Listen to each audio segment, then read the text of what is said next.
Good morning, everyone, and happy Saturday. My name is Callie, and this is another weekend of clarinets, cats, and coffee.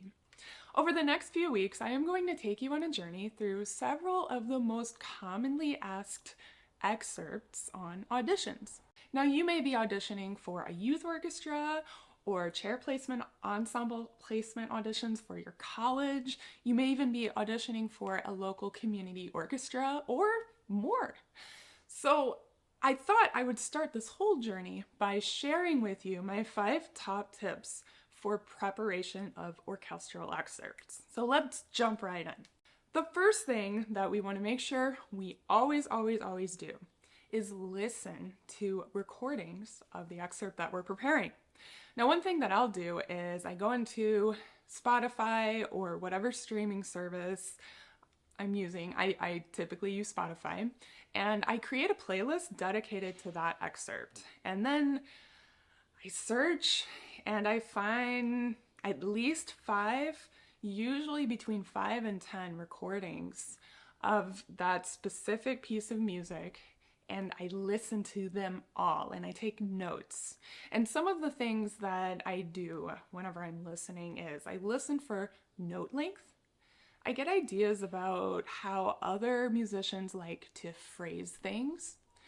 It'll also give me an idea of tempo. Many conductors have different interpretations of how fast or slow to play different pieces of music, and it can really help inform me as to what kind of character I'm going for when I listen to others play. There are a whole number of other things that I think we naturally kind of soak in whenever we're listening. For example, we kind of learn the other parts that are going on along with the solo. There's nothing more frustrating to me than listening to auditions and hearing the person play and just knowing that they have no idea what's going on in the other parts. So make sure you know what's going on. And I kind of like to think of it as creating the backing track of the music within my own head, right? So when I'm playing, I have, the little Cali Brain Orchestra going while I'm performing as well. So that can also help with things like rhythm and subdivision and general interpretation, even tiny like minute things such as tuning. So listen. Okay, the second thing goes right alongside listening, and that is score study. Score study can really teach us so much about the music. Now, one of the things you may be asking is, where do I find the score to whatever it is I'm working on? A lot of orchestral excerpts are already in public domain. So if you're looking at Brahms, Mendelssohn, Beethoven, Mozart, all of those guys, go look at imslp.org and find the most recently published score. So that's the easiest free way to do it.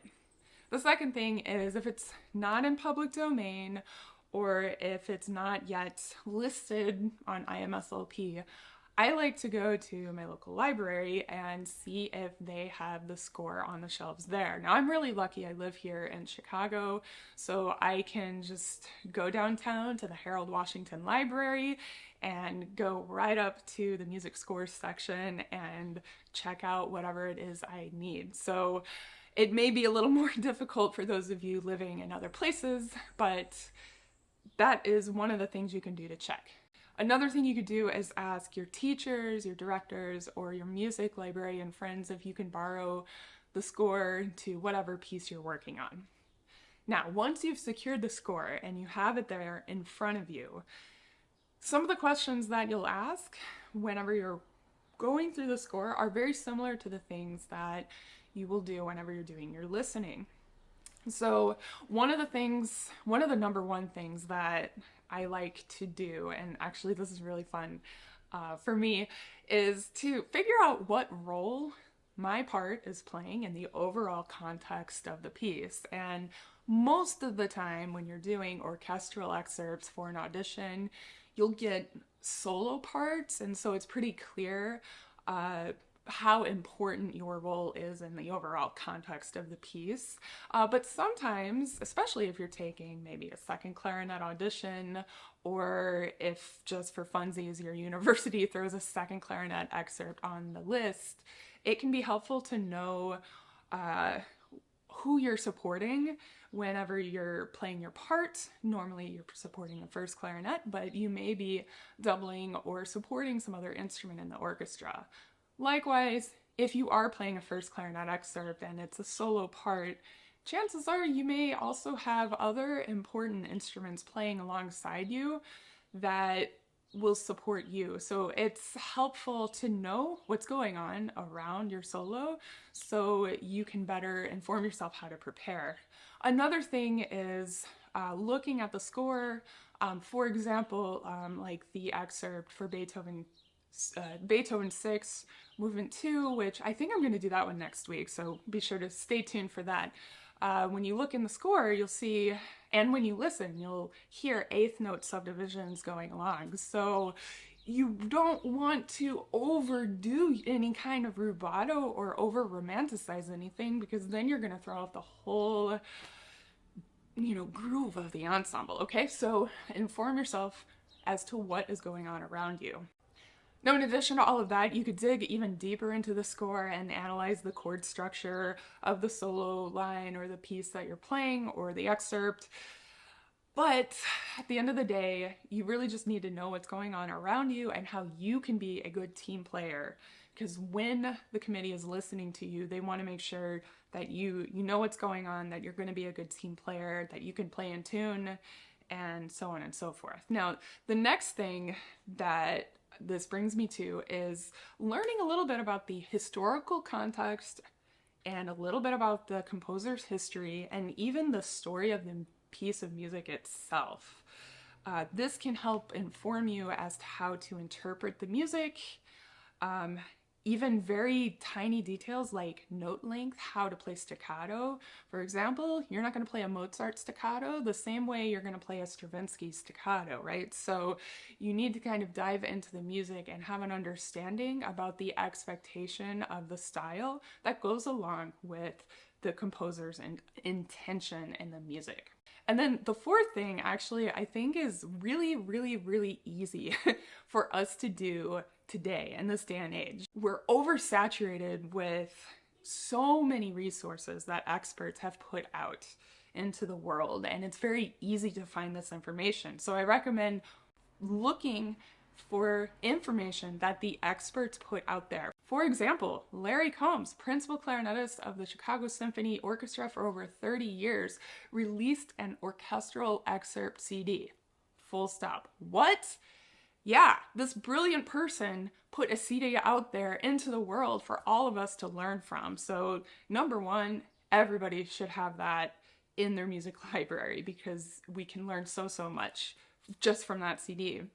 I also would recommend the Pete Hadcock book, The Working Clarinetist. Now, this isn't just for people taking auditions. The Working Clarinetist is actually for people who are literally performing this music in context, right? So he gives you performance tips and tricks, fingerings. He gives you more detailed information about context, things going on, the realities of playing with certain instrument groups, and just he really dives deep into ways that you can perform it in a way that's a lot easier than you think. So I would highly recommend that book. And the last thing is, this is the thing that I just think is really great about this day and age, and that is YouTube videos. There are so many experts out there, college professors, professional orchestral players, teachers, all kinds of very, very high level videos are being shared out in the world. So find a bunch of those and do what I did with the Spotify playlist. Make a playlist of all of these experts putting their 2 cents in. Now, you don't have to do all of this stuff, but it at least will get the gears turning and help inform you as to how you are going to interpret the music. The last and final thing, and I would say this is probably the most important part of preparation, and that is to get feedback from an expert. So take a lesson, find a local professor, find a symphony player you can play this for, somebody who you know and trust to give you the right information. We can do all of steps 1 through 4 to the best of our ability, but playing for somebody else is really, really going to help us understand if we're even on the right track. So feedback is essential. All right, guys, so stay tuned. Next week, I'm going to do Beethoven 6, Movement 2, and I've got some fun little tips and tricks to help you guys out with that one. And you know what? If you have anything that you would love me to make a video about, please leave it in the comments below, because I'm probably going to do maybe 3 or 4 orchestral excerpt videos, and I would love to do the things that my viewers are interested in. Thank you all so much for watching. I hope you have a wonderful weekend, a good week next week, and as always, happy practicing.